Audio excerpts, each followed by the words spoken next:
عليه وسلم അവിടുന്ന് പറഞ്ഞതായി ഹദീസിൽ കാണാം മൻ സലക തരീഖൻ യൽതമിസു ഫീഹി ഇൽമൻ സഹല അല്ലാഹു ലഹു തരീഖൻ ഇലൽ ജന്ന. ആരെങ്കിലും അല്ലാഹുവിന്റെ ദീനിൽപ്പെട്ട ഒരു വിജ്ഞാനം പഠിക്കുന്നതിനു വേണ്ടി ഒരു വഴിയിൽ പ്രവേശിച്ചാൽ സഹല അല്ലാഹു ലഹു തരീഖൻ ഇലൽ ജന്ന, അവന് അല്ലാഹു സ്വർഗ്ഗത്തിലേക്കുള്ള വഴി എളുപ്പമാക്കി കൊടുക്കുന്നതാണ്. ദീനിന്റെ എന്തെങ്കിലും ഒരു വിജ്ഞാനം പഠിക്കുന്നതിന് വേണ്ടി ഒരു മാർഗത്തിൽ പ്രവേശിച്ചാൽ മതി, അവൻ പഠിച്ചു തുടങ്ങേണ്ടത് പോലുമില്ല.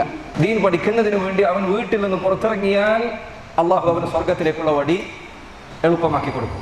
നബി സല്ലല്ലാഹു അലൈഹി വസല്ലം അവിടുന്ന് പറഞ്ഞു വഇന്നൽ മലായികത ലതദഉ അജ്നിഹതഹാ റിദൻ ലിതാലിബിൽ ഇൽം. അല്ലാഹുവിന്റെ ദീനിൽപ്പെട്ട വിജ്ഞാനങ്ങൾ അന്വേഷിക്കുന്ന ഒരു വിദ്യാർത്ഥി, അവർക്ക് വേണ്ടി മലക്കുകൾ അവരുടെ ചിറകുകൾ താഴ്ത്തി കൊടുക്കുന്നതാണ്. സുബ്ഹാനല്ലാഹ്, എത്ര വലിയ പ്രതിഫലമാണ്.